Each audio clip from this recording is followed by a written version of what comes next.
umat yang terkasih, mari kita menandai diri kita dengan tanda kemenangan Kristus. Dalam nama Bapa dan Putra dan Roh Kudus. Amin. Allah yang Maha Kuasa dan Kekal, kami bersyukur karena Engkau mengasihi kami orang-orang berdosa. Engkau tidak menghakimi kami, tetapi Engkau selalu mengampuni salah dan dosa kami. Maka bantulah kami dengan Roh Kudus agar kami mampu hidup seturut kehendak-Mu, tidak melakukan dosa lagi, seperti yang Engkau ajarkan kepada kami pada hari ini. Ya Bapa, bersabdalah kepada kami siap mendengarkannya. Doa ini kami sampaikan kepadamu dengan perantaran Kristus Tuhan kami. Amin. Inilah Injil suci menurut Yohanes. Bab 8 ayat 1 sampai 11. Sekali peristiwa, Yesus pergi ke Bukit Zaitun. Pagi-pagi benar ia berada di Bait Allah, dan seluruh rakyat datang kepadanya. Ia duduk dan mengajar mereka. Maka ahli-ahli Taurat dan orang-orang Farisi membawa kepadanya seorang perempuan yang kedapatan berbuat zina. Mereka menempatkan perempuan itu di tengah-tengah, lalu berkata kepada Yesus, "Rabi, perempuan ini tertangkap basah ketika ia sedang berbuat zina. Musa dalam hukum Taurat memerintahkan kita untuk melempari dengan batu perempuan-perempuan yang demikian. Apakah pendapatmu tentang hal ini?" Mereka mengatakan hal itu untuk mencobai Yesus, supaya mereka memperoleh sesuatu untuk menyalahkannya. Tetapi Yesus membungkuk lalu menulis di tanah dengan jarinya. Dan ketika mereka terus-menerus bertanya kepadanya, ia pun bangkit berdiri lalu berkata kepada mereka, "Barang siapa di antara kamu tidak berdosa, hendaklah ia yang pertama melemparkan batu kepada perempuan ini." Lalu Yesus membungkuk lagi dan menulis di tanah. Tetapi setelah mendengar perkataan itu, pergilah mereka seorang demi seorang, mulai dari yang tertua. Akhirnya tinggallah Yesus seorang diri dengan perempuan itu yang tetap di tempatnya. Lalu Yesus bangkit berdiri dan berkata kepadanya, "Hai perempuan, di manakah mereka? Tidak adakah seorang yang menghukum engkau?" Jawab perempuan itu, "Tidak ada Tuhan." Lalu kata Yesus, "Aku pun tidak menghukum engkau. Pergilah dan jangan berbuat dosa lagi mulai dari sekarang." Demikianlah sabda Tuhan.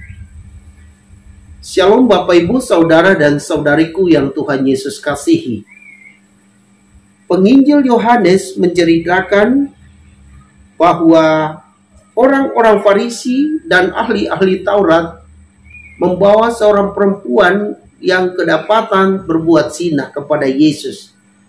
Lalu mereka meminta pendapat Yesus, karena bagi mereka perempuan-perempuan yang berbuat zina mesti dihukum dengan cara melempari mereka dengan batu sampai mati.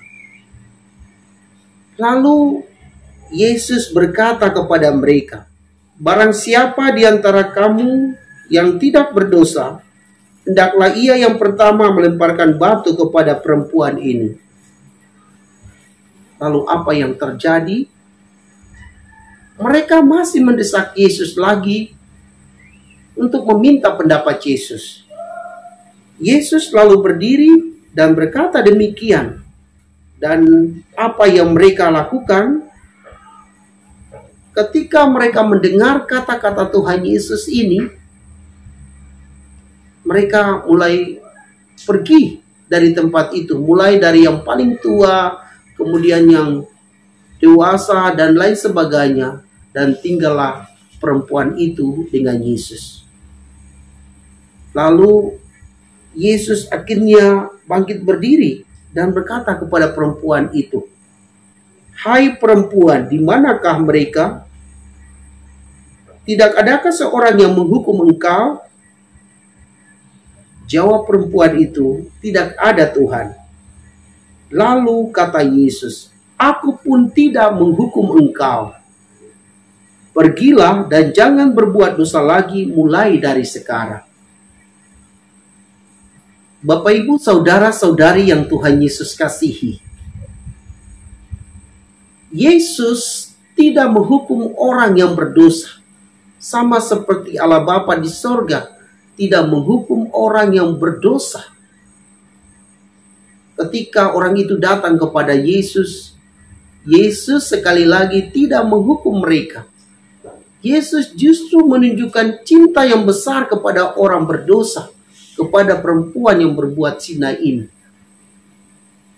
Yesus katakan, "Aku pun tidak menghukum engkau." Tetapi kalimat berikut justru menantang kita semua yang sudah bertobat ini. Yesus katakan, "Pergilah dan jangan berbuat dosa lagi mulai dari sekarang." Inilah kata-kata Yesus kepada perempuan ini dan juga kepada kita orang berdosa yang sudah bertobat ini. Mari kita berjuang untuk tidak berbuat dosa lagi mulai dari sekarang. Pertanyaannya, apakah Anda dan saya mampu untuk bertahan di dalam kekudusan sehingga tidak jatuh lagi dalam salah dan dosa? Dalam kehidupan harian kita masih saja jatuh di dalam dosa yang sama. Maka mari kita sungguh-sungguh bertobat. Bukan bertobat setengah-setengah, tetapi sungguh-sungguh bertobat. Berbalik kepada Tuhan. Menyerahkan seluruh diri kita, pikiran kita, hati kita kepada Tuhan. Supaya kita tidak jatuh lagi dalam salah dan dosa. Pertanyaan lagi, apakah kalau kita berbuat dosa, Tuhan masih mengampuni dosa-dosa kita? Iya. Tuhan akan mengampuni dosa-dosa kita terus-menerus selagi kita datang kepadanya berulang-ulang kali untuk memohon ampun kepadanya. Dia pasti mengampuni dosa kita. Tetapi jika manusia tidak mau bertobat karena dia merasa bahwa dosa itu membuat dia bahagia, maka sesungguhnya ia menanggung upah dosa. Upah dosa adalah maut. Itu bukan karena Allah menghukum kita, tetapi kita yang menghukum diri kita sendiri. Tuhan sudah memberi pengampunan terus-menerus, tetapi kita tidak mampu mempertahankan kekudusan kita, lalu jatuh dalam dosa yang sama terus-menerus. Itu artinya kitalah yang bersalah. Kita yang menghukum diri kita. Maka konsekuensi dari upah dosa kita adalah maut. Pertanyaan untuk Anda dan saya, apakah ada yang mau mati, meninggal saat ini? Tentu tidak ada yang mau meninggal saat ini. Semua masih mau hidup 1000 tahun lagi. Seperti yang disampaikan oleh Khairul Anwar. Kalau mau hidup 1000 tahun lagi, maka ingatlah pesan Tuhan ini. Pergilah dan jangan berbuat dosa lagi. Mari kita minta kepada Tuhan untuk mengutus Roh Kudus kepada kita. Supaya kita mampu untuk mempertahankan kekudusan kita. Untuk tidak jatuh lagi dalam dosa-dosa kita. Semoga demikian. Marilah berdoa. Tuhan Allah yang Maha Kuasa, Engkau adalah Bapa Maha Pengasih dan Maha Penyayang. Kami percaya ketika kami datang kepadamu melalui imam untuk mengaku dosa, semua dosa-dosa kami telah diampuni. Dan Engkau berpesan kepada kami, pergilah dan jangan berbuat dosa lagi mulai dari sekarang. Perintah-Mu ini amat berat bagi kami. Tapi kami percaya di dalam Dikau, kami akan mampu mempertahankan perintah-Mu ini dalam hidup kami. Sehingga kami tidak jatuh lagi dalam salah dan dosa. Bapa, inilah doa kami, dan kami naikkan kehadirat-Mu dengan perantaran Kristus Tuhan kami. Amin. Semoga Bapak Ibu Saudara-saudari diberkati dan dibimbing oleh Allah yang Maha Kuasa, Bapa dan Putra dan Roh Kudus. Amin.